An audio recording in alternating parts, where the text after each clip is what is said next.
Hello and welcome to the Crystal Palace podcast. I'm Alfonso Greenbrook and today pod 20 I'll be looking at a result of a whole city, but bring you my match review, player rankings and my man of the match.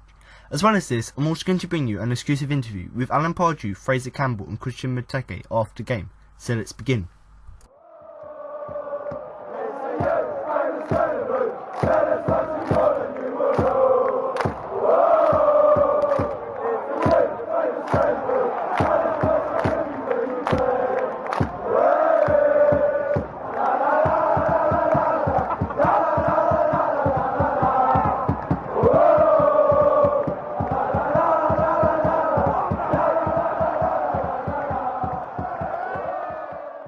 Fraser Campbell came back to haunt his former club as he netted late on to grab a share of the spoils at the Caicon Stadium. The Eagles were involved in yet another goal fest which began when Snodgrass converted a soft penalty award in the first half, but Christian Benteke would score one of his own from 12 yards before a brilliant effort from Wilfried Zaha put Palace ahead. However, two goals in the space of 6 minutes from Adam Diarme and Jake Livermore put the hosts back ahead, before Fraser Campbell nodded in from a Zaha cross with a minute remaining to grab a share of the spoils. Palace began on top, and after a tame Benteke header and a 35-yarder from Jason Puncheon failed to test David Marshall, Zaha tricked his way into the box at 5 minutes in and forced the Tigers goalkeeper into a good save to prevent the ball nesting into the bottom corner. Puncheon followed a similar path after the resulting corner was cleared, but his shot was straight at Marshall. But the Tigers showed what they could do and create chances of their own when Diarme went one-on-one with Wayne Hennessy, but the Welshman stayed big and managed to block the attempt. But in 25 minutes they took the lead in a very controversial circumstance. Snodgrass went down after a challenge from Scott Dan, and despite there being no contact between the two players, Hull were awarded the penalty, which the Scottish international slammed into net, sending Wayne Hennessy the wrong way from 12 yards. Feeling aggrieved by the injustice, Palace struggled to regroup, and with a lead to protect, Hull didn't offer very much in the final third, meaning the rest of the first half was a tame affair. But 6 minutes into the second half, the visitors won a penalty when Zaha was tripped as he turned away from Snodgrass, and Benteke made no mistake from the spot as he rolled the ball into the opposite corner from Marshall's dive. That breathed life back into the game, and Hennessy was forced into a low save to deny Diarme around the hour mark, and 8 minutes later Puncheon took aim from the edge of the box, but Marshall managed to push it around his post for a corner. But soon after, the Eagles managed to get back in front in fine style. Zaha picked up the ball 25 yards out and drove into the area, teased his way past a couple of defenders to secure a yard of space. He needed to pull his trigger and thumped a pile driver past the shell-shocked Marshall, who was beaten at his near post. However, the joy was short-lived as Hull found an instant reply just 2 minutes later. Harry Maguire played the ball into the feet of Diarme, who produced a good piece of skill to get past Dan and tucked the ball into the bottom corner, beating a helpless Hennessy to restore parity once again. And a topsy-turvy encounter took another turn in 78 minutes when Hull got back in front. Livermore received the ball in possession on the right-hand side and managed to ghost into the box before firing past the Palace keeper and putting his side back in front. Having been rocked a fortnight ago by two quick-fire goals at Swansea, Palace could have rocked, but instead Alan Pardew threw on Fraser Campbell for the final 10 minutes, and his substitute repaid his faith when Zaha provided yet another assist by whipping in a beautiful cross that the former Tiger nodded into the net to get his first of the campaign and salvage a point for the Eagles.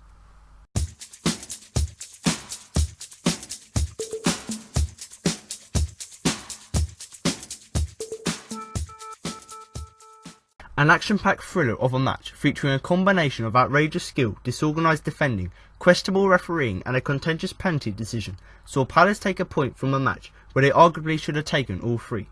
Now some positives from the game. Wilfried Zaha is continuing to grow in stature. Palace fans just know how much ability he has, but with performances like this it seems pundits and football fans alone are generally beginning to take notice. He had a hand in every goal that Palace scored. Now some negatives from the game.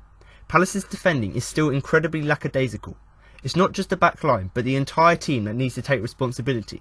There was little they could do to avoid Snodgrass going down for the penalty with his dive, but the two goals that followed could have been stopped in earlier phases of play.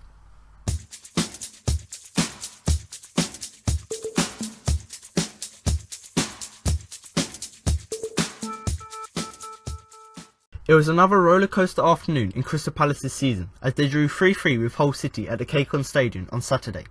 There were high hopes that Crystal Palace could make it 2 wins in a row, travelling to face a Hull side that had won just once in the last 12 games. but it almost turned out to be another bad afternoon for the Eagles, with Palace needing a late goal from former Hull City striker Fraser Campbell to salvage a point from another entertaining game involving the South London side. So what do we learn from the game in East Yorkshire? Here are 5 things. Number 1. Robert Snodgrass is not popular in South London. The Scottish midfielder made himself very unpopular with Crystal Palace fans when he went down in the box to win a controversial penalty in the first half. Former England legend Gary Lineker described it as an awful dive, and Palace fans booed his every touch after that. And perhaps it was karma that when Palace won a penalty of their own in the second half, it was Snodgrass who committed the foul on Wilfried Zaha. Snodgrass did apologise after the game, but that did little to appease the Palace fans. Number 2. Christian is a cool customer. He may have missed a penalty early on in the season against West Ham United, but Christian Benteke has shown that he has the mental toughness to not let them bother him, scoring from the spot at Burnley recently. And the calmness was personified as he stepped up to send David Marshall the wrong way, doing his trademark stuttered run-up before slotting the ball into the corner of the net for his 8th goal of the season. Number 3. Crystal Palace haven't learned their lesson. Was last weekend a one-off? Crystal Palace slipped back to their old ways defensively, conceding 3 goals in another poor show at the back. The defending was static at times, and Hull took advantage twice in the second half to turn the game around, only for Fraser Campbell's late header to deny them victory. Number 4. What do you say now, Mr. Shearer? Earlier this season, former Newcastle United striker Alan Shearer said on Match of the Day that Wilfried Zaha needed to add more goals and assists to his game. Well, he certainly has done that. The Eagles winger has been in superb form so far this season for Palace, and added another goal and 2 assists at Hull to add to his tally of 3 goals and 7 assists so far this season. Is that enough end product, Mr. Shearer? And number 5. Proving a point. He hasn't had much of a chance recently, but Fraser Campbell certainly made an impact off the bench for Crystal Palace, scoring the equaliser to earn a point for the Eagles against his old side Hull City. Limited to just a few substitute appearances this season due to injury and the form of other players, Campbell seized the opportunity at the Caycon Stadium, silencing the home supporters who had given him plenty of stick as he headed home late on.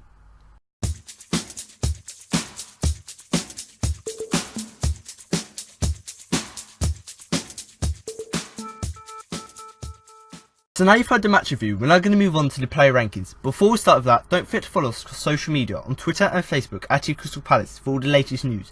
And for all you Facebook users out there, don't forget to check out our Facebook group so you can join in with the latest discussions, read the latest news and post your own opinion.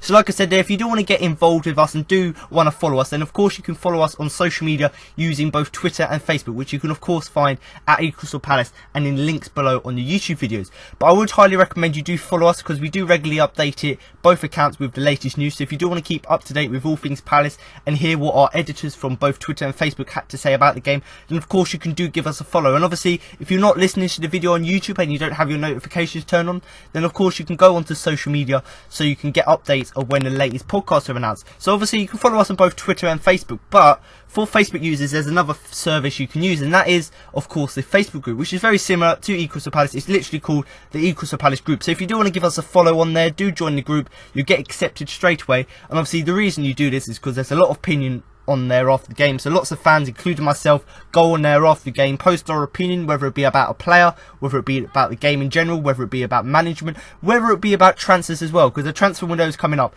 You know, all of this opinion is posted on the account, and obviously you can view what other fans had to say and have a discussion with them to see whether you agree with their opinion. And actually very similar to the social media groups, we do regularly update you with the latest news as well. So like I said, with Twitter and Facebook, if you do want to keep up to date with all the latest news, then go and follow the Facebook group. And obviously if you are listening to the video on YouTube and you do want to have your opinion heard and you want to share your opinion with us, then of course you can comment below the video on YouTube giving you the player rankings or just the man of the match or anything you want to say about the game. And that moves me nicely on to the challenge which I've set for the listeners for the last few weeks. And obviously I've said this, you can do this either below in the YouTube comments, or you could screenshot it and send it to us, tweet it to us, you know, giving me your player ranking. So of course every week I go through all of the players, the 11 starting players and the 3 substitutions, and I give them ratings from 1 to 10, obviously 1 being the worst and 10 being the best. And obviously you guys listen to what I had to say and me giving you a summary and obviously their overall ranking. So obviously I want to hear you. Oh yeah, I want to hear what you have to say. I want to see whether your sort of ratings from 1 to 10 compare to mine, and see whether we've had sort of a similar outlook of each of the players' performances. But like I said already at the beginning, you know, quite a lot of people are starting to do this. So if you do want to do it, I would highly recommend you go below in the comments and comment below all of your players, whether it be you know, the substitutions, whether it be just the starting 11 or whether it be just something about the game. Do comment below with what you thought. So now to move on to the player ranking, starting in goal with Wayne Hennessy, who I am going to give a 6. Didn't really have many saves to make, but made a great save in the first half to prevent Adam Diarmi in a 1-on-1. Couldn't really do a great deal about any of Hull's goals, as he was left exposed by the defence, which he couldn't do much about. On a personal level, he done alright. So obviously Wayne Hennessy here, the last few games, we've talked about Hennessy coming back into the side and trying to sort of regain his first choice goalkeeping place. And actually in this game, I've given him a 6, and I can certainly say that he's starting to rebuild back to being the #1 goalkeeper. And actually, you know, we talk about goalkeepers having quiet games. This was actually quite a quiet game for Hennessy. You know, he didn't really have to make many saves. You know, when corners were coming in, when set pieces were coming in, he commanded his area very well, caught a few of the balls. So he done alright, and that's why I've given him a 6. But, you know, there was one crucial thing he'd done about his game, which was fantastic. And, you know, it was a great save in the first half. So Adam Diarmi, you know, managed to run in between our defenders with a lovely ball from the whole midfield, I believe it was. You know, he managed to get in between the defenders, went to sort of go 1-on-1, and then Hennessy made himself big and made the save. So it's just showing that, yes, he didn't have to do much in the game, but when he was called upon, you know, he made himself big and showed his goalkeeping skills to make that fantastic save, which was 1-on-1. You know, in the past, Wayne Hennessy hasn't really been that efficient. You know, he has good and bad spells, but in this game, it was a very average performance. But when he had to do the right thing and make that save, he did. You know, we talk about goalkeepers, defenders not really having that good of a game when, you know, you've conceded 3 goals, but you can't really blame any of the 3 goals or Wayne Hennessy. You know, 2 of them he was left exposed by the defence, so we weren't marking players close enough, which meant, you know, the strikers could get in the area. And then the other one was the absolutely horrid dive, which I hope Snodgrass gets banned for. But that dive, you know, Wayne Hennessy couldn't really do anything about that, because, you know, when you're in a striker position, when you're taking a penalty, you can either go one way or the other, and obviously Hennessy went the wrong way, so there's nothing really you can do about that.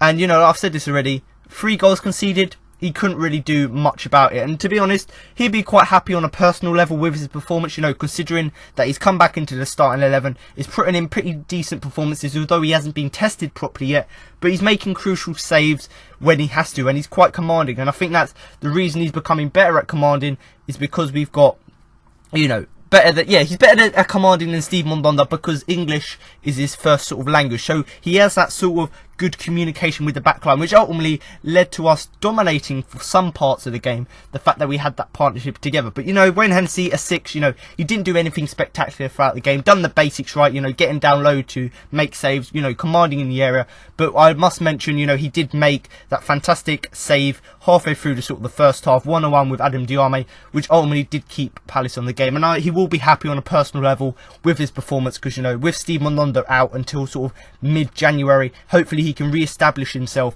as the first team goalkeeper. Obviously, moving on now to the back 4, starting off with Joe Ward, who I'm going to give a 6. Continued at left back and didn't do much wrong. An unremarkable performance, but he did the basics right. Looks like he'd be playing there for a while, until at least January. So obviously, Joe Ward here, I've given him a 6. Much like Hennessy, he didn't really do anything fantastic throughout the game. And, you know, we talk about players being versatile. Joe Ward, a classic example of that. You know, he is primarily a right back or a right midfielder. That's his sort of preferred position. But in this game, he continued to play at left back to allow Kelly, you know, the chance to play at right back where he is more comfortable with. And to be honest, a word or a phrase to describe it, an unremarkable performance. And, you know, that's a word or a phrase you could use to describe Hennessy as well. You know, he didn't do anything remarkable, he didn't do anything fantastic, but he did do the basics right. So obviously, playing on the flank, you know, you want him to do defensive works, which he done fine. You know, he wasn't at fault for any of the goals we conceded. You know, when he had to track back, he tracked his player well. You know, when we had to go forward with the style we were playing, he tried to get forward as much as he could, whether it be finding a pass, trying to get a crossing. So, you know, although he didn't do anything fantastic throughout the game, there are a few little things like the tackles, like the crosses, you can identify about his game, which shows that, you know, it was unremarkable. And obviously, it looks like he'll be playing there for quite a long time now. So obviously, Papa Suarez is going to be out maybe until the rest of the season. Maybe April he may come back if he recovers fully. So we can understand Joe was probably going to be staying there And obviously, if we get a player, a left back in January in the transfer window, maybe he may move back to right back and Tompkins may come in at left back, or whatever will happen, you know, for the foreseeable future, we can see Joe Ward in that role because he's versatile, so he can play there, which allows other players to play in their more comfortable positions, which ultimately lead to them playing better than they would do in the other position. But, you know, Joe Ward, similar to Wayne Hennessy, there isn't really a lot to say about him, and that's why I've given him a 6, because, you know, playing at left back, he done fantastic. But it was unremarkable. Didn't do anything fantastic. But the main thing about all players, you know, you want them to do the basics, and he done that in this game. Obviously, moving on now to the centre-back, Damien Delaney, who I'm going to give a 5. Clearances and towering. He wasn't troubled too much on a one-on-one basis, but the experienced defender was dragged out of position for Hull's third goal, allowing Livermore to run into space and score. Delaney is a culprit as well as the others for the pauperous defending. So obviously Damien Delaney here, I've given him a 5, and it was quite a disappointing performance from him. And obviously before I go on to talk about the negatives, I'll talk about some of the positives from his game. So obviously Damien Delaney, a very experienced defender, so when he was under pressure from Hull, he was able to make clearances, and he used his physicality and his height to head the ball away, so he was towering, let's say, in that effect. And to be honest, on a one-on-one basis, he weren't really troubled, you know. Hull got very fast sort of forward attacking players, but they didn't really get the chance to try and run one-at-one at Damien Delaney. And the one time they did do that, Hennessy made a fantastic save. So he wasn't really troubled by that. And considering it was his old club, Hull City, you know, he's coming back to his old club, he didn't really let that affect him. And that just shows his experience. The fact that he can still put in a decent defensive performance, you know, making tackles, clearances, being physical and towering. But, you know, there was a bad side to his game. And that's why I've given him a 5. You know, he's very experienced. We would expect him to, you know, to use his experience to help him, you know, making tackles, making blocks, and actually positioning as well, and the communication.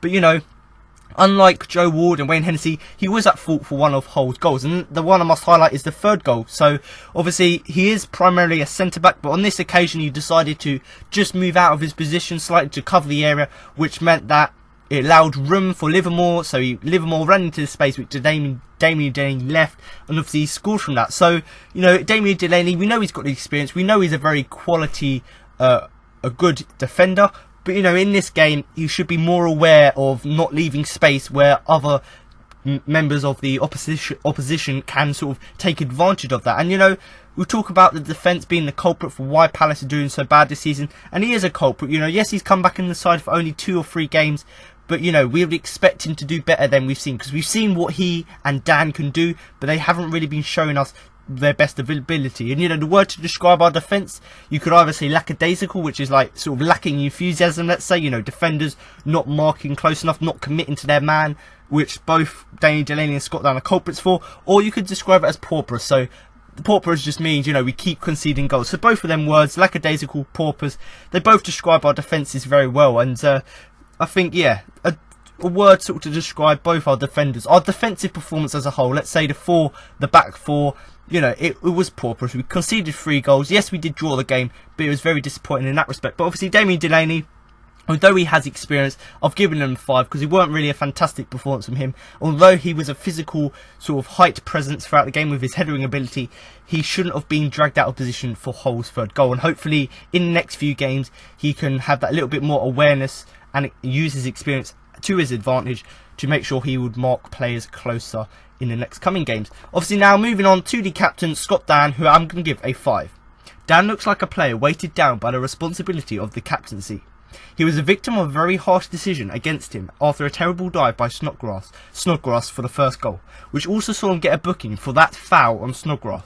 But the following 2 goals were avoidable had Dan done the basics better. It's been a difficult spell for him. So obviously Scott Dan here, I've given him a 5, and I'm going to repeat myself quite a lot, but much like Delaney, it was a very under par performance of him. And the one sort of thing to highlight, which quite a lot of people have said on social media, is the fact that since Dan's got the captaincy, yes, he's been fantastic, but once he hasn't really been up to the scratch, the standards, high standards which he was last season. And personally, looking at the game, looking at highlights, looking at the sort of season as a whole, you could see how it's affected his performance. Because, you know, last season, where he was the rock in the defence, the defender, he was making sure that was his priority, the defensive work, which he done fantastic last season. And yes, he hasn't been that bad this season, but it has affected his game. So instead of him just concentrating on defending, not conceding goals, he's taking more time to sort of take responsibility of the captaincy, so making sure players know where they have to be, which ultimately leaves him at a sort of a weakness, because he doesn't know where he has to be, because he's spending so much time organising other people. And obviously I have given him a 5 because we did concede 3 goals, but the first goal, like I've said for Hennessy, a very harsh decision by Snodgrass, and I hope Snodgrass gets fined or banned for at least 3 games for that dive, because it was absolutely horrendous. You look back at the replay, there was no contact at all. You know, Dan pulled out of it, so Dan put his hands up, which is the right thing to do, and pulled out of the challenge, moved his legs away, and Snodgrass just fell over, and the referee gave the penalty. You know, I always think that I'll be quite angry if that was a penalty. You know, if we scored that, I'll be quite angry at the player for making a dive, because it just makes a mockery of your club. But Snodgrass, there was absolutely no contact there, and he's came out after the game and apologised, which is fine. You know, you can apologise, but it doesn't really mean anything. It doesn't really change the result. And obviously, as the way that the FA works at the minute, they don't really have a system to which they ban players like Snodgrass. But lots of you know, ex-pros have come out and said, especially on Match of the Day, said that, you know, he probably should be suspended or banned, because, you know, there's no place for cheating in the game. And if you look back at the replay, Dan's pulled out the tackle, he's just fallen over. And, you know, he said that after the game. Yes, he apologised, but then a few days later, he comes out in an article and said he fell over to try and avoid getting hurt. You know, the way Dan was coming into the tackle, he had both feet on the floor, so it wasn't a studs up tackle. Even if there had been contact, it probably still would have been a penalty, but it wouldn't have injured him. He might have got, you know, he might have twisted his ankle or something like that, which you can deal with ice. So I don't see why that's, you know, relevant. And the thing about Snodgrass is he's quite a hypocrite, because he's, you know, come out and said, oh, I'm sorry, I've dived, I've done this. But whereas last season in the Championship, he accused another player of diving and said, you need to stop this because it's ruining our game. So he's quite a hypocrite. He's telling other players not to dive when it's alright for him to dive and not tell the referee. So yes, a very bad dive from him. And, you know, the final thing really is, you know, Snodgrass, he apologised after the game, which is good. You know, he's come out and said, I cheated, and, you know, I'll put my hands up and say that. But at the end of the day, you know when you go into the box whether you've been touched or not. So you should have either said to the referee, no, that's not a penalty, take the goal kick, or you should have just missed the penalty, which I believe other players in the past have done. You know, they've missed the penalty because they know it wasn't a proper penalty. So if he had done that, he would have been more of a man to me looking at him than he would have been if he had, you know, gone down and apologised. But, you know, I'm not going to dwell on that, because at the end of the day, cheats never prosper, and hopefully there will be some action taken against him. But obviously Dan did get booked for that, so obviously that did have an impact on Dan's game, because he had to try and not be as physical throughout the game, because he didn't want to have the issue of maybe getting booked a second time.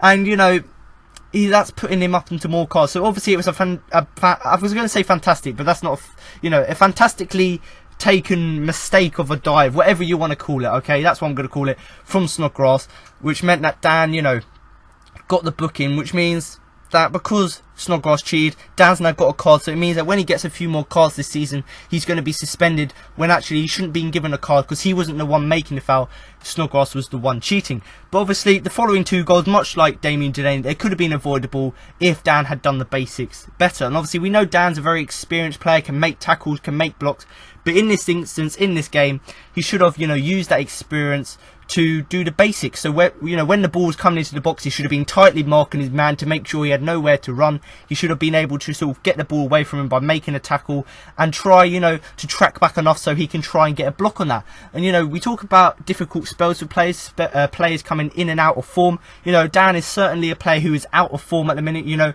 we've seen what he can do at the beginning of the season, we've seen what he done last season, but I've said this already, the captaincy, I think it's sort of weighted him down, and he's sort of off form. But, you know, he's still certainly a good player. You know, we've seen that this season, we've seen aspects in this game of tackles he can make.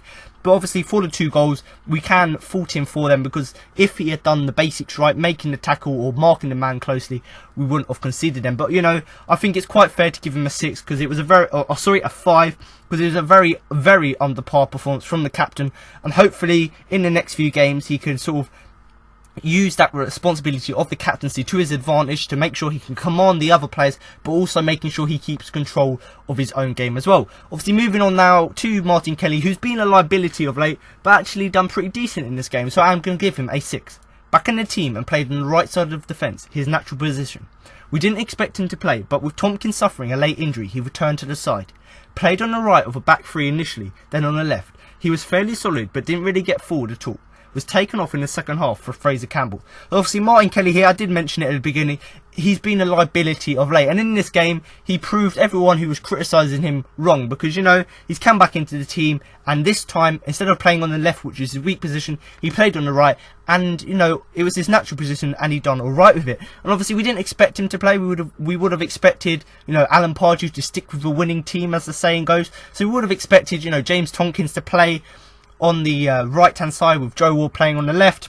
But, you know, Tompkins suffered very late injury on Friday afternoon, so Martin Kelly came back in that right back role, and, you know, he done very good. And, you know, we talk about change of formation. You know, he originally played on sort of a back three, so we had Joe Ward pushing up more and Martin Kelly sort of staying back and defending more. And then obviously in the second half, when the sort of formation changed again, he did play on the left. And actually, unlike all of the other defenders, Dan Delaney, he was pretty solid and didn't really, you know, have any threat, or wasn't really under pressure, let's say, from Hull's defenders. And whether that be because, you know, Hull were better at attacking from their right hand side, so their right hand side was stronger, but, you know, Martin Kelly wasn't really troubled by them. But, you know, we talk about fullbacks in the sort of formation and tactics we've got. You know, they like to go forward quite a lot, and obviously in this game, Martin Kelly playing at right back, you know, the reason he didn't have a fantastic performance is, yes, he done the defensive bits alright, and he was significantly better than in past games, but he didn't get forward, you know, as much as he would have liked. And, you know, we've seen in the past, this season,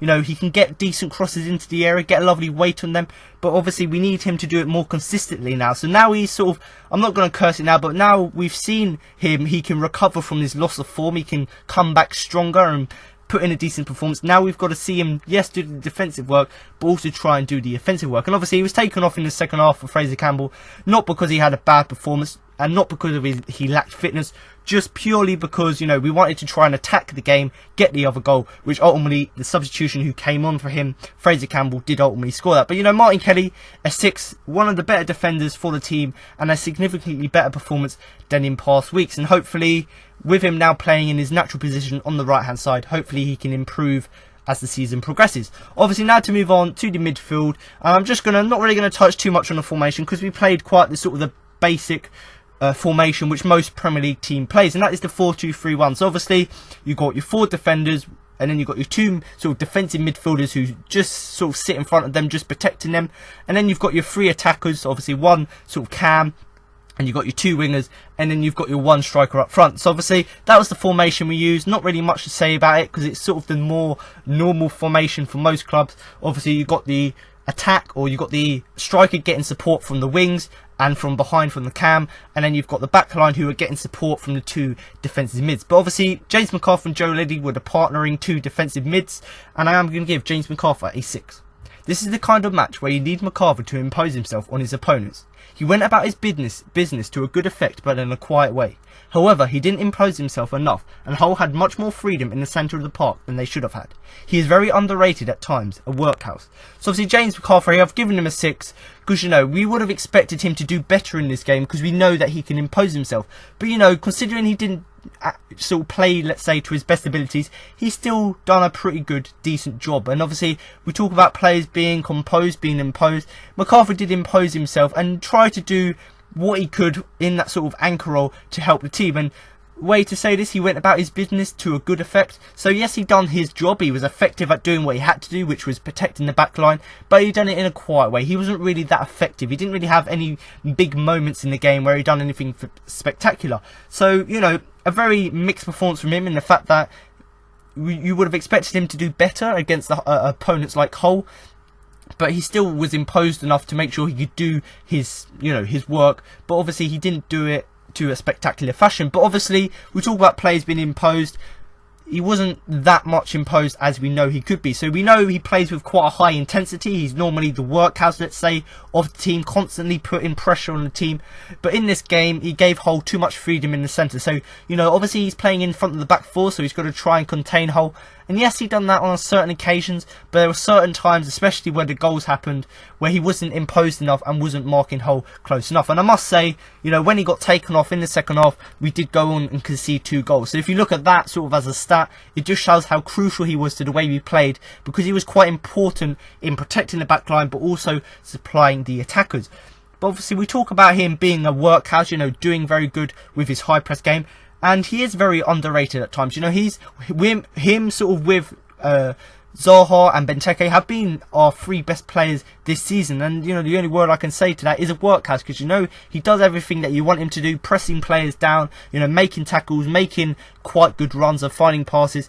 But in this game, yes, he was composed and imposed himself very well, but he did give Hull too much space and freedom in the centre of the park, which if he hadn't have done that, maybe we would have been in sort of under less pressure, let's say, throughout the game. But certainly, I think a 6 is a fair result, because although you would have expected him to do better against an opponent like Hull, you know, he's still done the basics right, but, you know, we'd expect him to do better when containing players. But, you know, underrated at times. Obviously, moving on now to his partner, Joe Ledley, who I'm going to give a 6. Like McArthur, Ledley failed to make his mark, and although playing alongside McArthur suits his game, he should also take responsibility for Hull's 3rd goal, failing to track Livermore as he initially started the move when it finished. He didn't get forward that much, and that's because his job was primarily to protect the back 4, which sort of worked. Nothing spectacular, but in this role it is important.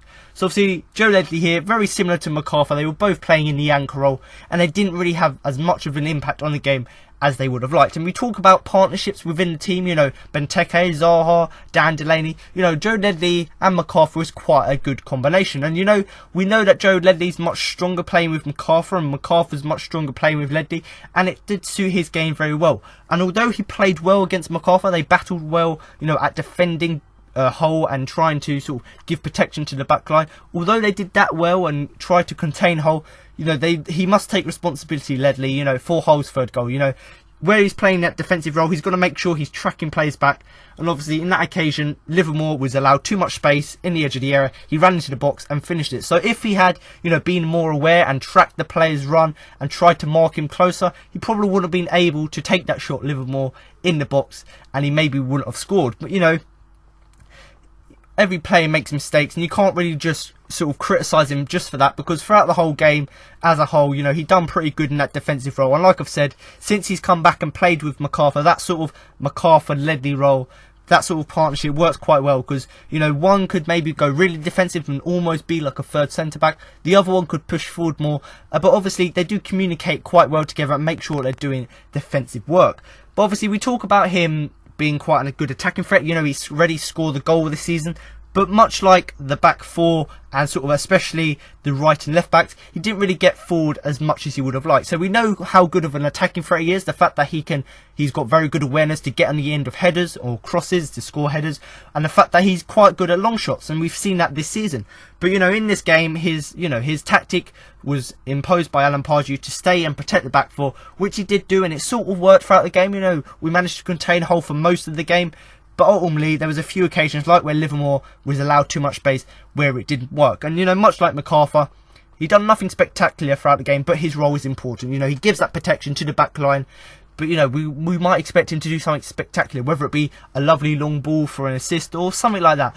But, you know, Joe Ledley, I think a 6 is a fair result for him, because once again formed a lovely partnership with McArthur, worked really well, maybe let's say a workhouse, and although his defensive work was good, he is at fault for one of the goals.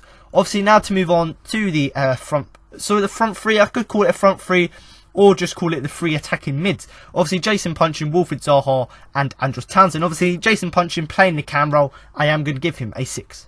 Still a source of positivity for Palace. Puncheon was always involved through the middle and also went out wide at times, as most of the team's attacking moves were started by the midfielder. He should be deployed in a more advanced role, though. He also had a chance in the second half, which was saved at the near post. Obviously, Jason Puncheon here, I've given him a 7. And, you know, we've talked about Palace going through this hard time. We haven't won a few games in quite a few game weeks now. But, you know, Jason Puncheon, he's got the experience and he was quite positive for Palace. You know, although we went 2-1 down at one point, 3 yeah, it was 2-1 down at one point. You know, Puncheon still tried to stay positive and ultimately using experience to help the team through it. And you know, we talk about Puncheon being quite influential in the fact that he can control the game, the pace of the game. In this game, much like the other games in the last few weeks, he'd done that as well. And whether it be he was playing out wide or whether it be he was playing down the middle in that sort of a cam role, he done very well. And if you look at the statistics and sort of stats throughout the game, most of the club's attacking moves, so all of our counter-attacks, all of our sort of attacking moves, were all started by him. So it just shows how crucial he is to the way that Palace play, because, you know, everything we do to attack is started by him. And, you know, we talk about players interchanging in the midfield. You know, for quite a lot of this game, Puncheon was deployed in quite a defensive role, and you know, that isn't really where he should be playing because he isn't that effective, and we saw that in the game. Yes, he was very good at tracking back and defending players, but we know he's better at attacking, so you want him to be in that role. And yes, he was good going back and tracking back, but you know, that means that when we go forward there isn't really anyone there. But when he was playing in that more advanced role, he was fantastic. And you know, we talk about him having chances. You know, he's always trying to create chances for other players, being that positive person who can, whether it be out wide, down the middle, trying to find other players to score.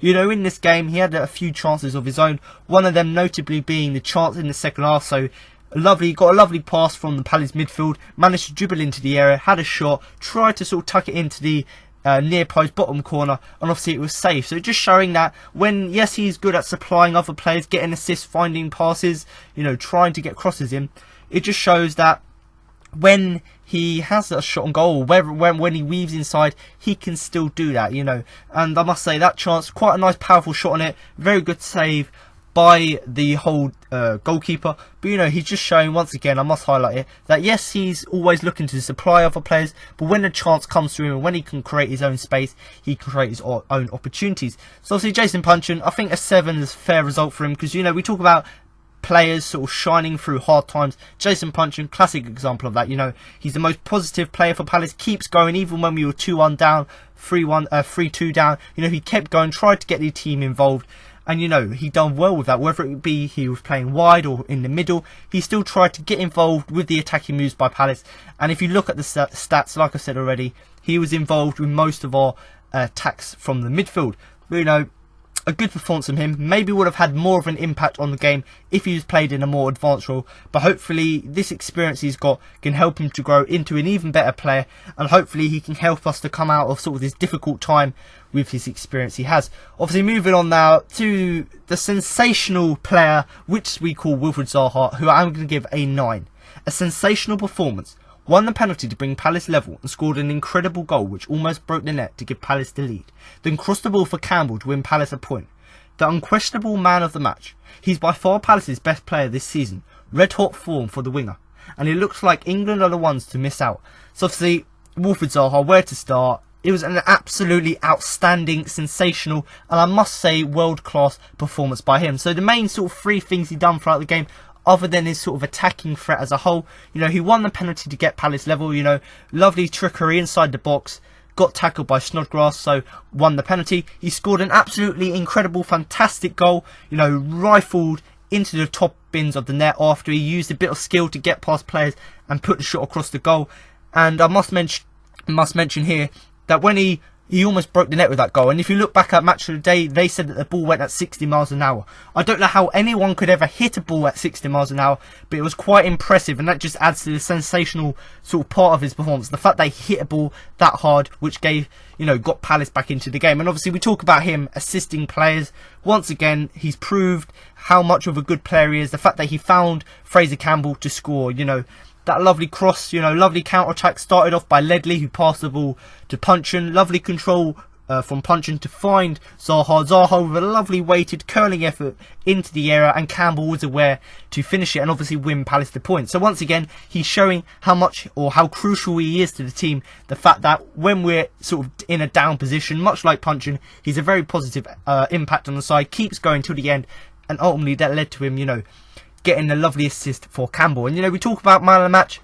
I'm going to give you a little hint already. Unquestionably the man of the match. It was a fantastic performance by him. But of course, do listen on to the man of the match section, which is after the player rankings, just to have a sort of yeah, just to hear who I also thought could have been on that shortlist for man of the match. And we talk about players on red hot form. Zaha, exactly that. He is on red hot form at the minute, consistently performing, which he hasn't done for weeks or in the last few seasons. Now he's finally sort of got that experience from being 1 year older, and he's constantly putting in these performances, and by far Palace's best player this season. So, you know, I'm not going to say he's going to be the player of the season yet, but if he keeps performing as he is at the moment, he's certainly going to be Palace's best player. And, you know, we talk about partnerships in the team, much like Dan Delaney, much like the McArthur Ledley partnership. You know, Zaha formed a lovely partnership with Benteke, and it was working well this season. So them two have been our best players this season. And, you know, in the past week, I've talked about Zaha. You know, there's rumours that he's probably going to go to the Ivory Coast because England haven't given him the opportunity. If Zaha keeps performing the way he is, like he did in this game, getting an assist, winning a penalty, scoring an absolutely screamer, England are the ones going to be missing out, because they're losing out on a very quality and I must say young winger, which England haven't got in a minute. Yes, Raheem Sterling is a very good player. He's got skill, he's got pace, but Zaha can match that. And at the moment, statistically, Zaha is way better than him for take-ons, for tackles, for assists. All of this stuff about his game was fantastic. And, you know, there's a few notes that I've got to say about him. You know, goal of the season contender. You know, it's quite early on in the season to be talking about goals of the season, but certainly with that goal, which was an absolutely sensational strike, it's got to surely be on the contender. And I did look at the goals of the week, you know, for the game week 15, I believe it was. You know, Zaha, one of the, I think it's the third option on that shortlist. So just showing how, you know, his influence on the game is getting him recognised now. You know, the fact that other players, other fans from other clubs are now seeing the quality he's got, and actually he's getting the recognition for the fact that he's getting on team of the week, the fact that he's getting season goal of the season contenders. But, you know, once again, a fantastic performance by him. Obviously, this season, just to highlight a few of the stats once again, 6 assists this season, which is the second highest in league behind Kevin De Bruyne, and 3 goals. So once again, he's matched, he's gone way past, you know, last season's goal where he got 2 assists. Sorry, where he got maybe 3 assists last season and he got 2 goals. So once again, he's improving drastically from last season. And hopefully, like I said this already, if he can get like 10 or 15 assists and maybe 5 or 6 goals, it just shows how much he's improved as a player, and just show what an attacking threat he is. And, you know, we talk about him getting assists and goals. That subsequently meant he got into the Premier League Team of the Week again. And obviously, this is not the official Team of the Week, obviously, which the Premier League released. But, you know, for WhoScored.com, which is a very good stat website if you do want to go onto it, you know, Zaha once again voted or got the highest rating of any right winger in the league with an 8.92. So once again, fantastic performance from him, you know, which ultimately got him into the Team of the Week, which I think is for about maybe the 5th or 6th time this season. So it's just showing how consistent he's becoming, whereas last season he dipped in and out of form.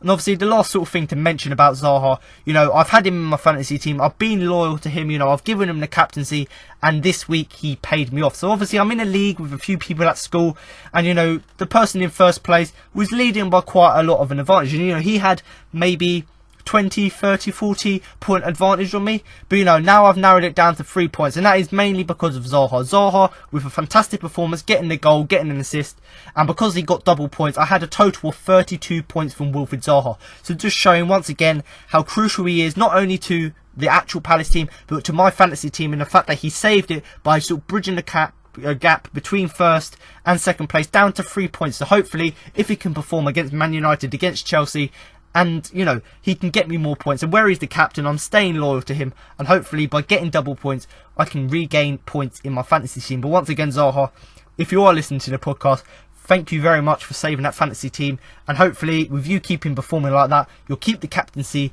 and hopefully get me more points in the future. But obviously, Wilfried Zaha, a 9, an absolutely sensational, outstanding performance from him. There isn't really much more to say other than the fact he won the penalty, he got that fantastic goal, 60 miles an hour into the top corner, and obviously he lovely weighted cross for Campbell to win the goal. There isn't anything else to say about him other than the fact he was world class. And, you know, do comment below whether you think he was as good as I'm describing him in, and whether you have him in your fantasy team as well.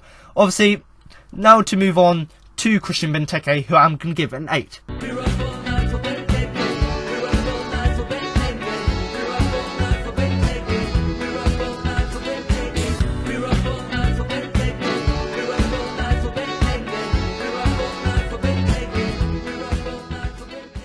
had an imposing game and was an aerial threat as usual. Took a cool penalty by rolling it into the bottom corner and sending David Marshall the wrong way.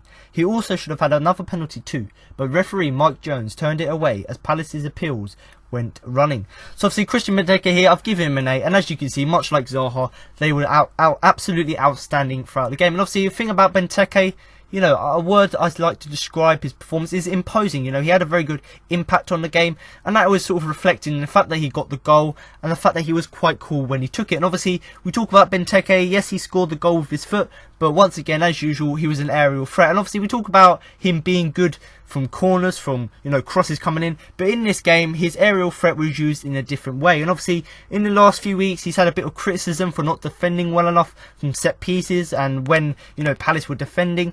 But, you know, actually, in this game, he used his aerial threat not only to sort of help his attacking threat, but also to defend well. And, you know, whether that would be because he was on the back post or whether it be he's on the edge of the area, heading the ball away, he'd done that all very well. But, you know, we talk about him being imposed and being composed throughout the game.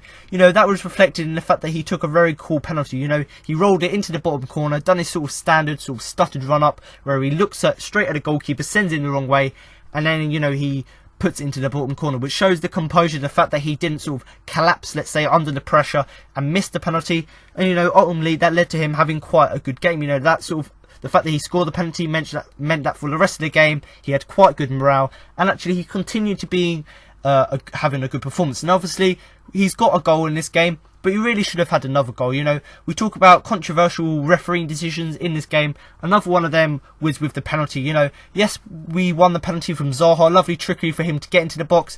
But, you know, in the second half as well, Christian Benteke was taken down in the box. You know, he ran into the box. The foot from a Hull City defender was stuck out.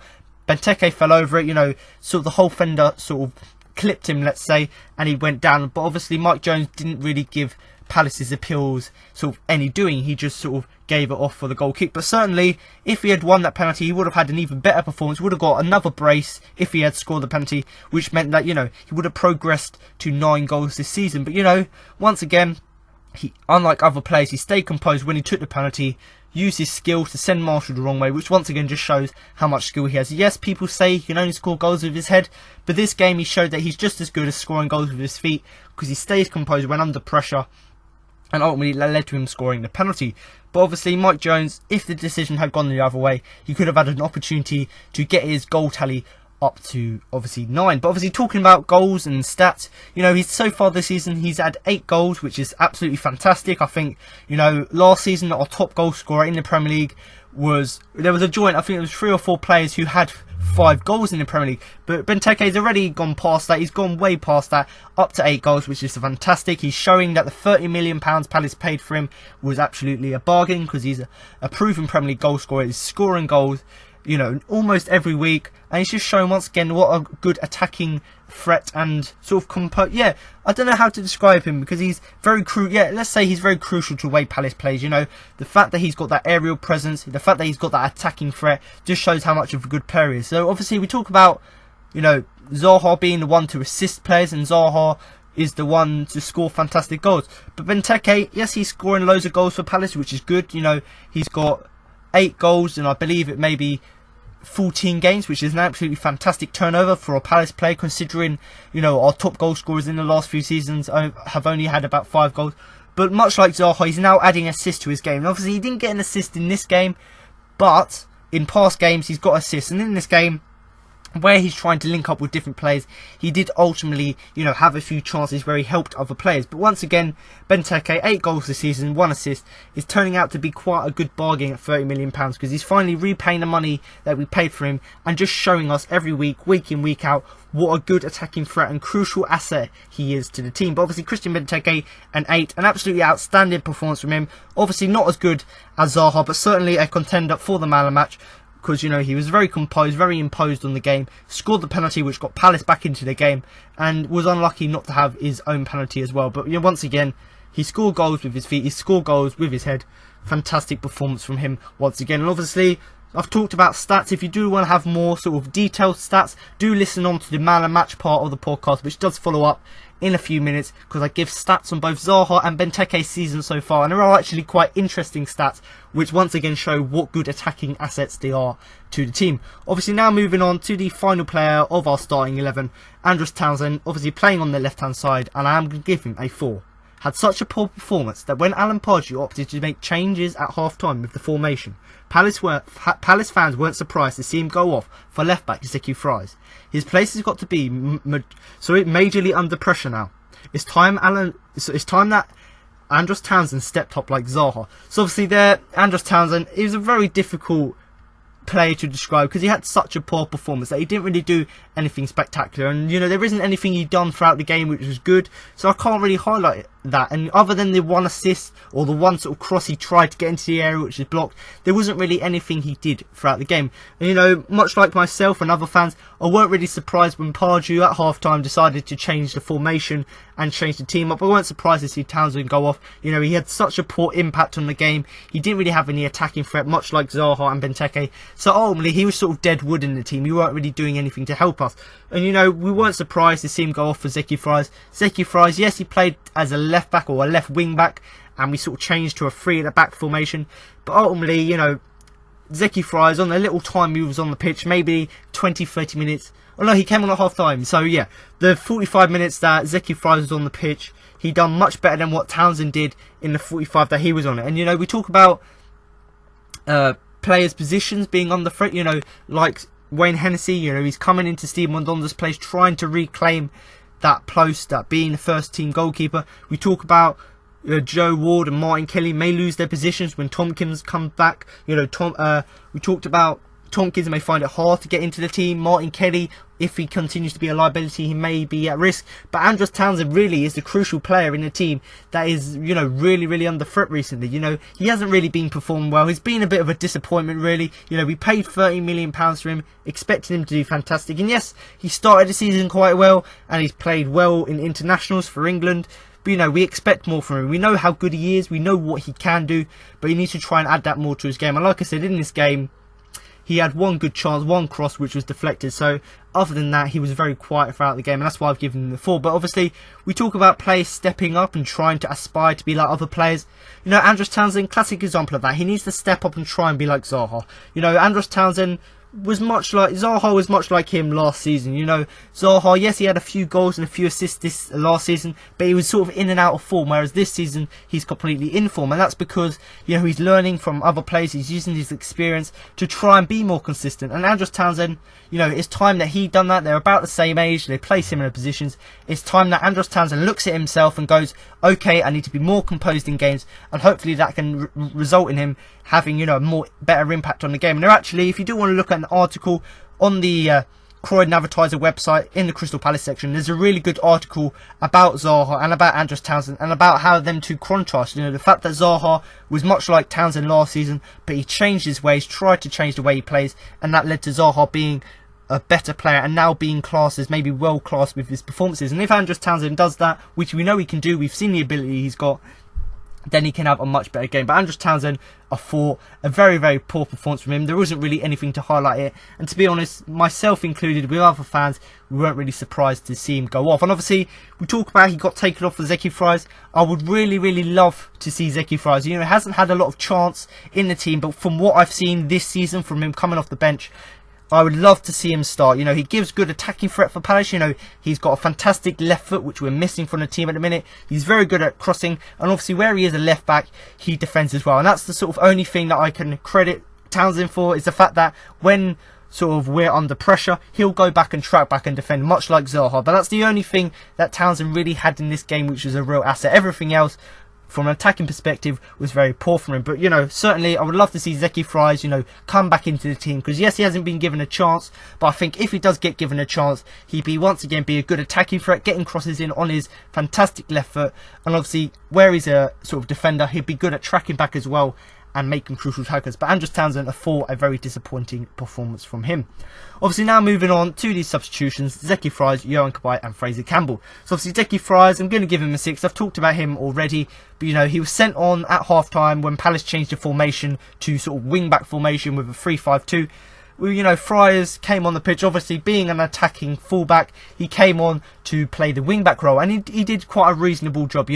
Although he found himself doing too much defending, because Hull were putting us under quite a lot of pressure, for the majority of the game, he was defending, but he should try and get forward as much as he liked. And if he would have had more freedom and we would have been under less pressure from Hull, the intensity had been lower, I'm sure that he would have had more chances to get down the wing and whip the ball in. But certainly, Alan Pardew showed that we can change formation and it wouldn't affect the side too much. We can adapt to it. Zeki Fries, classic example of that. He came onto the pitch to change the formation and actually did have quite a good impact on the game. And we know that yes, he didn't do fantastic because he was always defending and we couldn't really see his attacking attributes. But from what we've seen of the little attacking chances he had throughout this game and what we've seen from him this season, I certainly want to see him, getting into the team more. And I think even if we change to a 3-5-2 formation, I can certainly see him being the player to come into the squad because he has got the quality. We talk about the formation. That was sort of just for us to get something more out of the game. So obviously we played with 3 defenders. So you got Damien Delaney, Dan, and Kelly playing as the centre backs. Then you've got Zeki Fries obviously on one side being offensive and defensive, same as Ward on the other side, and they've done reasonable jobs. And obviously you've got your 5 in midfield, so you've got your 2 wing backs, you've got your 3 midfield players as well who combined very well together, and then you've got 2 up front. And this was quite surprising when you looked at the formation at half time. We played 2 up front, but we didn't have 2 strikers at the time, and actually we played Zaha up front with Benteke. So once again showing how their partnership worked well together, but also showing that Zaha can go back to the days where he played as a striker in the Championship and actually get goals. And obviously that reflected in his performance. But certainly the formation, yes, we did concede when we changed the formation, but it did have quite a good impact, let's say, on the game, because it did change the intensity that Palace had and also sort of the attacking threat we had as well. Obviously Yohan Cabaye came on late in the game. I'm not really going to give him a rating because he didn't really make that much impact, but obviously he did come on for James McArthur, and he was supposedly introduced to give Palace more presence in the midfield. So, Yohan Cabaye is very good at keeping possession, trying to keep control of the game. It didn't really work, and within a few minutes of him being on, Palace conceded 2 goals, one of which was primarily his fault because, instead of going in to tackle player or block him or try and mark him, he just stepped aside and decided to let the defenders do it, which ultimately led to us going 3-2 behind. And obviously that was a very bad chance and he didn't really have the presence which he would have liked. But another bad thing about his performance, he did get booked for a high boot, and that's not very good. We've just come back from a suspension. We don't want him to get booked again. And also, I've talked about him not having the presence in the team. He didn't really have any chances, but hopefully in the next few games he can improve, get back to his form, have more control of the midfield with possession, and hopefully leading to us having more impact on the games. But like I said here, he got booked for a high boot, made let Palace go 2-1 down, and obviously didn't really have any more chances. Obviously, moving on to the final substitution, Fraser Campbell, who I know some of you may shoot me for saying this, but I think he was a very good player throughout the game, and obviously for that reason I am going to give him a 7. He was heckled by Hull City's fans whilst warming up, and he shut them up with a late equaliser. As is the very often the butt jokes among Palace fans, Campbell had the last laugh with a strong performance where he stretched defenders and came up with a well-taken headed goal to give Palace the point. But obviously Fraser Campbell here, he is the laughing stock, let's say, within Palace fans. We always laugh when we see him on the bench, when we see him come on. We thought, Fraser Campbell is the new Messi, he's going to make a massive impact on the game, when actually we believe, he's a Championship quality player and he can't really do that. But in this game he showed why he's in the Palace team, the fact that he's got the quality, and that's why I've given him the 7. We talk about players being affected by the sort of sounds and cheering within the stadium, and yes, Fraser Campbell was affected by that because as an ex-Hull City fan or an ex-Hull City player, you would expect him to get booed by the opposition fans, and that actually fired him on. So obviously he was booed when he was warming up, he was booed when he came on, but obviously he did shut all of the fans up with the late equaliser. You know, lovely awareness to get on the end of Zaha's cross, and the header was even better, you know, placing it right into the bottom corner. And you'll know he is the joke within Palace fans. The fact that he scored a goal with his head and the fact that he had the ability to be aware just shows what an asset he is. And although he may not be the best striker in the Premier League, and he by far is nowhere near the quality of Benteke, you know, this game just showed that when he comes on the pitch, he can put in strong performances and can be stretched by defenders. And it's something I've discussed with a few people, which I think that's sort of very simply thought out, but I personally think with the intensity he has, with the strong performances he puts in, and with the pace he's got, I would like to see him play with a wing role. And whether that will be we sort of play with two up front but have him, you know, moving out wide, or whether that will just be, you know, him playing primarily as a winger. You know, if he can sort out crossing, I don't see why he couldn't play there, because he's got the intensity, he's got the fact that he can stretch defenders, he's got the dribbling ability, and if he gets the crossing ability, I can certainly see him there. But obviously as a striker, he's proved in this game that when he's called upon, when he's been told to come on the pitch and make an impact, he can do that, scoring a lovely goal. And that's the thing to move me on to.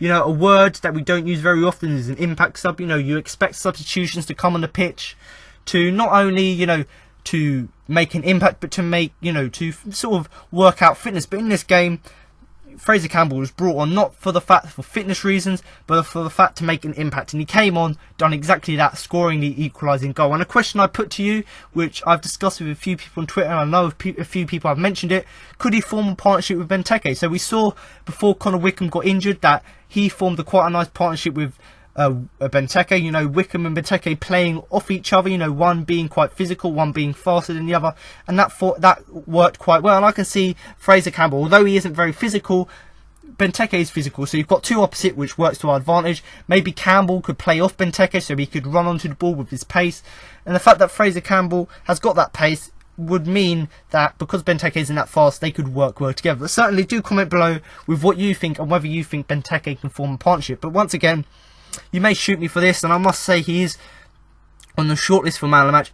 I must say that once again, he came on the pitch to be an impact. He came on, scored the equalising goal, and actually, although he's the joke between Palace fans, he just showed in this game with his 7, you know, what quality he's got. Obviously, they're all the player rankings I've given you now. Obviously, if you do want to comment below what you thought about the players' performances and give them ratings 1 to 10, then obviously do go ahead and do that. But just a few more stats just to end out, really.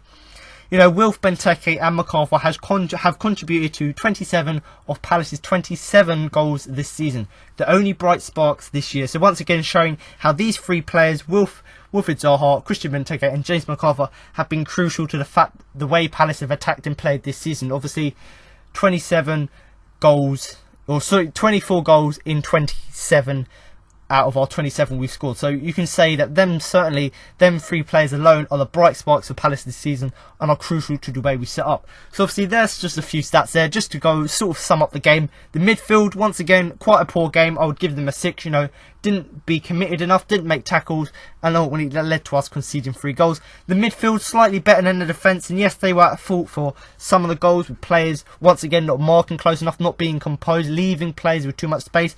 You know, they were significantly better. A 7 I think is a fair result for them. They were always looking to supply the attack, and obviously the attack, because the attack were getting quite good supply of the ball from the midfield, and 8 for the attack, because, you know, we scored 3 goals all from our sort of attacking players, 2 from a striker, 1 from a winger. So just showing how our attacking threat works really well. But once again, at defence I've given them a 6, midfield is 7, and the attack an 8. So obviously just to sum up the game before we go on to the man of the match, you know, the game saw a combination of outrageous skill, disorganised defending and many questionable refereeing decisions. So once again, do comment below with what you thought about it and whether you think that Palace's attacking threat can outdo our defending, which is actually quite lackadaisical at the minute. So once again, in this game, if we had sorted out our defence and carried on in the attacking threat, we would have done what we have.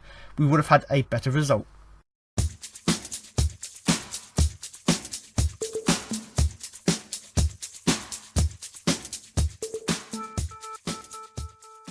So now to move on to the man of match award. But before we do that and give you my man of match and who I thought had the biggest influence in the game, I'm now going to give you the results of my Twitter poll. So obviously if you do want to vote in next week's Twitter poll and have your opinion heard on who you thought was the man of match and who you thought had the biggest influence on the game, then of course you can go and follow my own personal Twitter account, which is at the CPD podcast. So on there I regularly update it with the latest news similar to Crystal Palace. But obviously what I do which is unlike them. I do regularly put Twitter polls on there, so you can vote on who you thought the best player was, what was the best moment throughout the game, transfers, all things like that. So if you do want to give me a follow, then next week when the Twitter poll comes up, you can of course vote on it and have your opinion heard on who you thought the man of the match was. But obviously, in the last few weeks, there's been very good performances, there's been very bad performances. Obviously against Southampton, it was a very good game, a nice 3-0 win. There were quite a lot of players who got on the shortlist or should have been on the shortlist, but because I had to narrow it down to 4 people, quite a few people missed out. And then obviously the complete opposite of that was against Swansea. We were very bad defensively, and although we were good going forward, you could only sort of put 2 or 3 names down. But this week it was something sort of in the middle, because it was a very good performance by Palace, even though we drew, and not the performance we would have wanted. But there were certain glimpses, especially from an attacking perspective, of very good performances. Unlike the game last week against Southampton, there's one player that's had to miss out, and obviously I'll go on to explain who it is. But obviously the 4 nominations for this week's Man of the Match award were Jason Puncheon, Wilfried Zaha, Christian Benteke and Fraser Campbell. So obviously just going through the Twitter poll, and I do say this before, please don't hate upon me because of who I chose, and just listen to what I have to say about them, and then obviously comment below with your thoughts. But obviously, starting in last place with 1% of the votes was Fraser Campbell, closely followed up by 3rd place with 3% of the votes, which was Jason Puncheon, which is closely followed again by, in 2nd place, Christian Benteke with 4% of the votes, and obviously the outstanding winner and obviously the clear man of the match for the game against Hull City was Wilfried Zaha with an impressive 92% of the votes. So congratulations, Wilfried. You don't get a trophy or certificate, but you do get my sincere congratulations on what was a very solid performance from you, and I'll go on to talk about why you won by such a significant margin.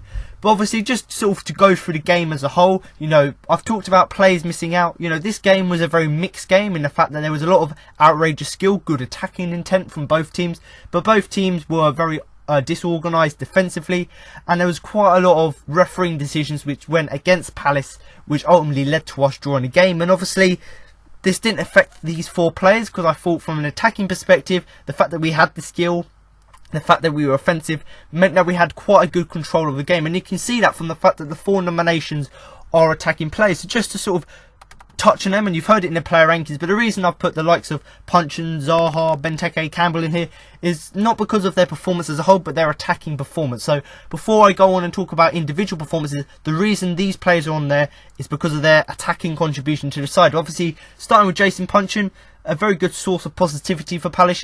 When we were going forward attacking, whether he'll be on the middle or on the wing, he always tried to be the supply of the ball, and whenever we did counter-attack, he was the one who always started it out. So he's the one who would find the initial pass to start it up. He would be the one on the wing receiving the ball for the counter-attack. So all of these things is why he made an influence in the game. So the fact that when he had the opportunity, he tried to attack for the team.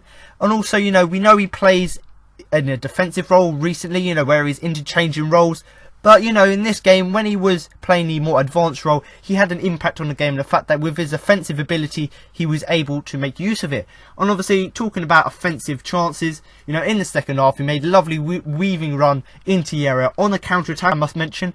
And, lovely shot, tried to get it into the bottom left-hand corner. It got saved by the keeper. So once again, showing an attacking threat he is. Obviously, Wilfried Zaha, I'm going to move on to him in a minute because, he's undoubtedly, and I'll say it now, he's won the man of the match, full stop. But I'll go on to talk about him in a minute. Just to touch on the other players, obviously Christian Benteke, he had a very imposing game and there was an aerial threat as usual. So we know he's very good in the air. This game, once again, carrying that on with his attacking presence up front, both from aerial and obviously from his feet. And he had quite an imposing game. He was very composed. And the composure, moved on to the penalty. Most players, when they have a penalty, they may be under so much pressure that they say collapse as such and lose composure and maybe miss the penalty. But Benteke was cool when he took the penalty. Done his sort of normal, let's say his trademark standard sort of run up where he stutters and then sends the goalkeeper the wrong way. He done that in this game very nicely, put the ball into the bottom corner, and with his stuttering, it threw David Marshall away and put him the wrong way. And obviously we talk about refereeing decisions, Benteke should have had another one too. So if he had that, he probably would have got a brace for this game, and he would have maybe been higher up and closer to Zaha in the player rankings. But Christian Benteke, the reason it's on here, like all of the other players, a very good attacking threat, and for him, from an attacking perspective, very good in the air, very physical, and obviously defensively in the last few games he's made mistakes, but in this game when set pieces were coming, he made sure he used that aerial threat to defend away, and that's another reason why I've put him on the shortlist. The fact that his defensive work is very good as well, and obviously, like I said, if he did have that penalty, he probably would have been higher up on the list. Obviously, moving on to Fraser Campbell, you know, we talk about fans making an impact on the players. Fraser Campbell, classic example of that. You know, all the fans, whole City fans were booing him because he's a former player, but he took that in his stride and scored a fantastic goal. And you know, we all laugh at Fraser Campbell quite a lot of the times because, you know, he's not very prolific, he hasn't really scored many goals for Palace, but in this game, you know, he's the one laughing now. You know, we all laughed when he came on the pitch, but you know, great awareness when the ball came from Zaha, lovely headed finish, and you know, he's not known during his time at Palace for scoring goals with his head, but in this game he was composed, saw the lovely ball from Zaha and connected it with it nicely. And you know, we talk about substitutions coming on either for fitness reasons, to make sure other players can be fit, or to make an impact, and Fraser Campbell, classic example, he came on the pitch to make an impact, and that's why I put him on the shortlist. And people may laugh at me, you know, just because he scored a goal I put him on the shortlist, but that is why I put him on there. The fact that he came on, he was meant to come on to make an impact, and he ultimately made the impact. And that moves me on to the player who missed out for Fraser Campbell, and that is James McArthur. Now, both of these players, if you can compare them, their performances were no better. They both put in very good amounts of effort. But the only reason I put Fraser Campbell in there instead of McArthur is because of the goal. And I'll say this now, you know, Fraser Campbell came on the pitch, scored the goal. McArthur, yes, he was good throughout the whole game, but he didn't do anything spectacular. And although he was the working horse, he didn't do anything that ultimately made a massive impact on the game. Whereas Fraser Campbell did. And the only reason, like I said, the only reason I put him on there is because he had that finishing product. So he had the good performance, but to put the cherry on top of the cake, he scored the goal, which was fantastic. So that's why I put him on there, you know, attacking threat once again, all of these players linking together. And obviously Wilfried Zaha, this guy was absolutely immense. You know, the three main things he done: he won the penalty to get Palace level, scored the fantastic goal which almost broke the net, going at 60 miles an hour, and obviously crossed the ball to Campbell for Palace to win the point. And you know, unquestionably the man of the match. I've said that already, he's won it, fair enough, but also there's no doubt about it, he's been the player of the season so far. But you know, Zaha won the penalty, you know, lovely skill to get into the box, tripped up by Snodgrass, fair penalty. Obviously the other goal, incredible goal, you know, I still can't get over it, to be honest.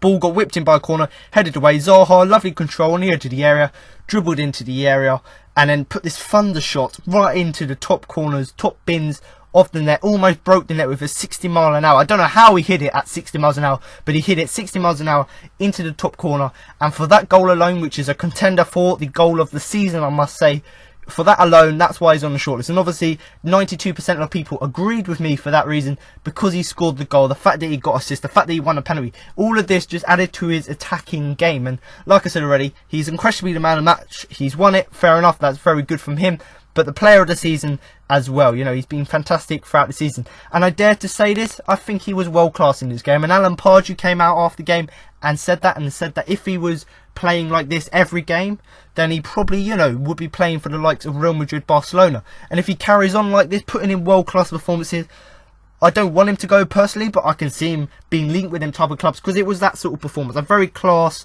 world performance, let's say.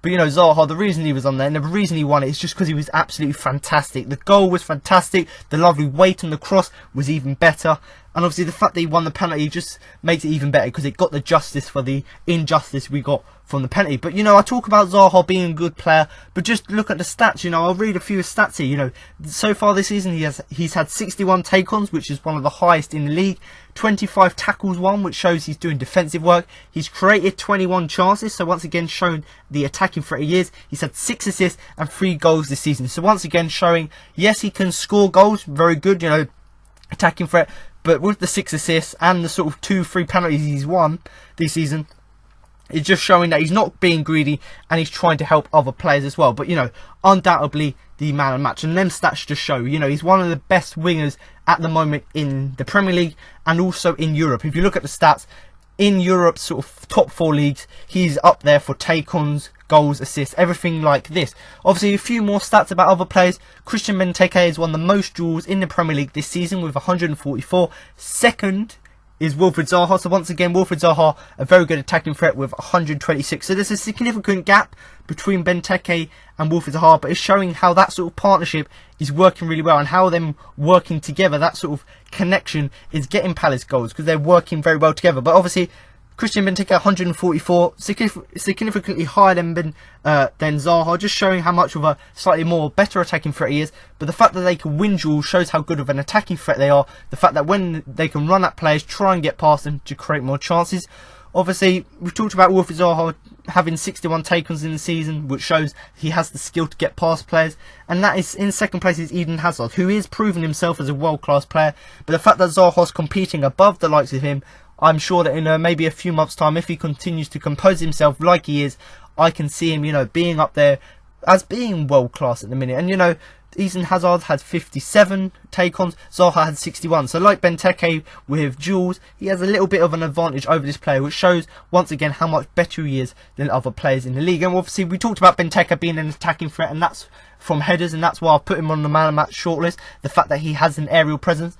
Just look at the stats, 115 aerial duels won so far this season in the Premier League, which is one of the highest in Europe. So once again, this stat just proves how much of an attacking threat he is from the air, getting balls in, and also defensively as well. When the ball is coming in from a set piece, he can defend that as well. And then obviously second to that is Vokes from Burnley, I believe it is, with 105. So once again there, quite a nice difference between them, which just shows how much of a good player he is. The fact that he's beating players in quite a lot of stats. But once again, all of these players had a very good influence on the game. Obviously Jason Puncheon, good attacking threat, similar to Zaha, Benteke and Campbell. All of these players their plan was to go forward, create as many chances as they could, and they did, and that's why they're on the shortlist. Defensively we were disorganised, we weren't really good, but going forward we were fantastic, and that's why all of the shortlisters, let's say, all of the nominations are attacking players. But once again, I must special mention to James McArthur, who just missed out, not because his performance was less, but because he didn't have the end product, he didn't score the goal.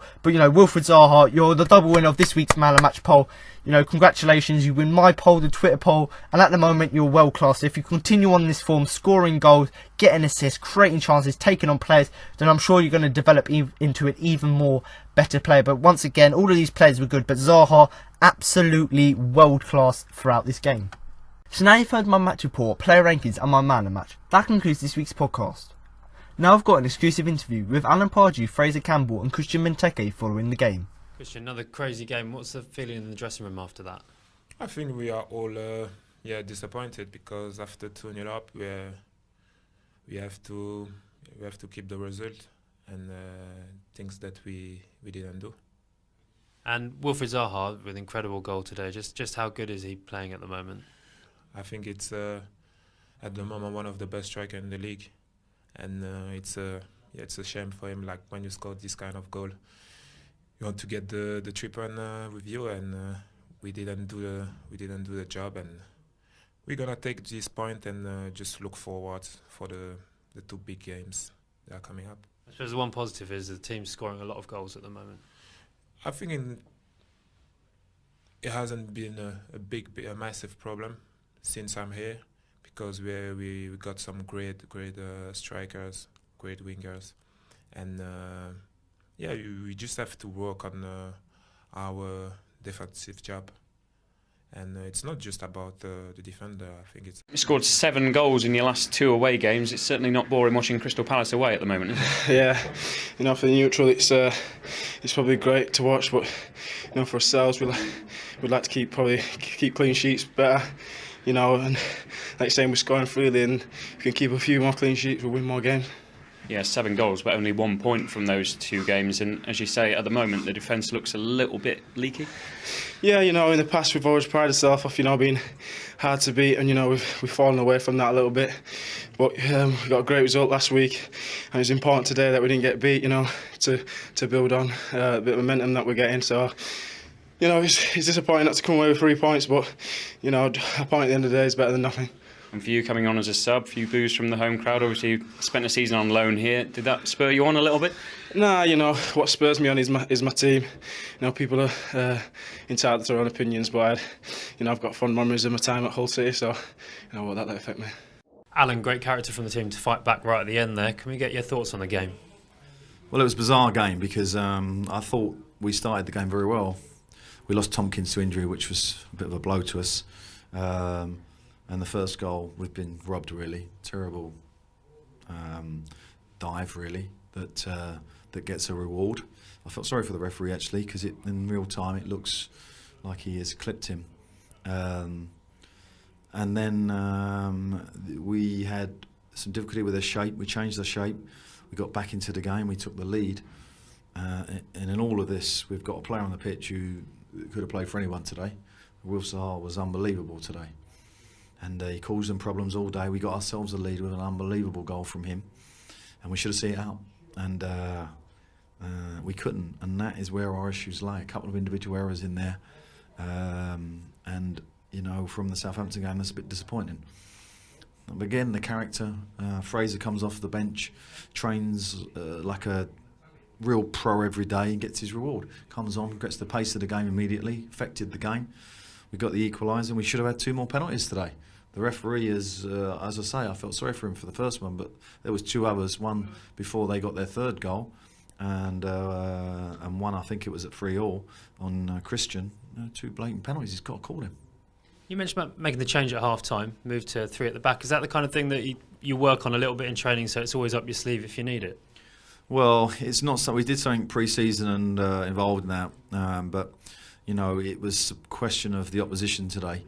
This wasn't the team that played Middlesbrough. This was a better team, better shape for them, fitted their team better, and they were causing us problems. So we had to match them up, got ourselves in front, and we should have seen it out really.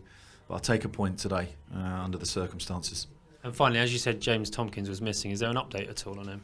Only that it was like 3 minutes from the end of Friday's session. We've hardly done anything. Really frustrating to lose him, and we've done all our work. And poor old Martin, I've got to throw him in right at the last minute. And I thought he did well under them circumstances.